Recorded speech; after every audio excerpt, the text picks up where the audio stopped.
అన్నా ఆ డెప్యూటీ మన ఇంటి ముందు జీపే కూర్చున్నాడనా? నన్ను అరెస్ట్ చేయడానికి వచ్చాడంటావా? అరెస్ట్ చేయడానికి అయితే ఇంట్లోకి రావాలి కదన్నా. మరి బయట ఎందుకు కూర్చున్నాడు? మీరిలా ఎందుకు కూర్చున్నాడు అని ఆలోచిస్తే మీకు బీపీ ఉంది కదా, అది ఎక్కువై కాలో చేయ పడిపోవాలని ప్లాన్ చేసినట్టున్నాడు. ఏయ్, నాకు బీపీ లేదు, షుగర్ ఉంది.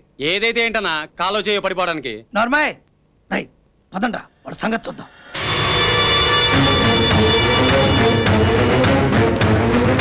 ఏయ్, ఏంటి నా ఇంటి ముందు కూర్చున్నా? టీ తాగడానికి కనిపించట్లా? టీ తాగడానికి మీ ఇంటి దగ్గర టీ కొట్టలేదా? నువ్వు వచ్చిన దానిలో ఎక్కడ టీ కొట్టలేవా? ఇక్కడ టీ అయితే బాగుంటుందని. బాగుంటుంది, కానీ అందరికీ నువ్వు నన్ను అరెస్ట్ చేస్తానని చెప్పడం మాత్రం ఏం బాగోలేదు.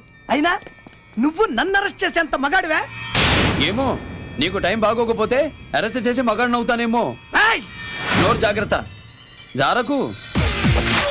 ఆ బిల్డింగ్ ఎలా కట్టావో చెప్పనా? ఆ కిటికీలు చీప్ లిక్కర్ అమ్మి కట్టావు. నీ బెడ్రూమ్ లో బెడ్ అమ్మాయిల్ని తార్చుకున్నావు. కుక్కల కొడక. ఈ మేడకి ప్రశాంత నిలయమని పేరెందుకురా? అవినీతి నిలయమని పెట్టరా నీ అబ్బా? గాడిద కొడక, లఫుట్ నాయాలా, ఎంగిలాకులు ఏరుకునేవాడా, బెదవ నాయాలా, సన్నాసి బెదవ. ఏంట్రా మాట్లాడుతున్నావు? థ్యాంక్స్, కాలు జారావు. దీనికోసమైనా ఇందాకటి నుంచి ఎదురు చూస్తోంది. వెయ్యండి సంఖ్యలు.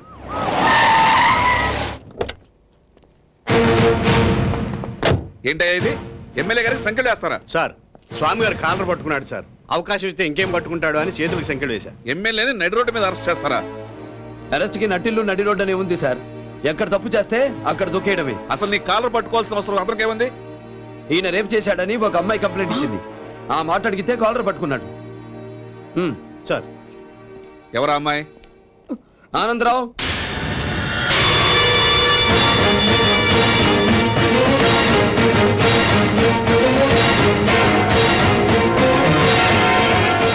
సార్, అమ్మాయి బ్రోతల్ సార్. బ్రోతలైనా బలవంతంగా అనుభవిస్తే రేపే కదా సార్. తీసుకెళ్ళండి.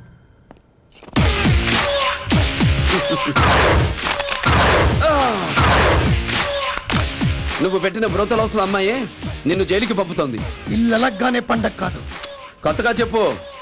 ఎలక్షన్లు అవ్వగానే గెలిచినట్లు కాదు. రీకౌంటింగ్లు ఉంటాయి, రీ ఎలక్షన్లు ఉంటాయి. థ్యాంక్స్ అమ్మా.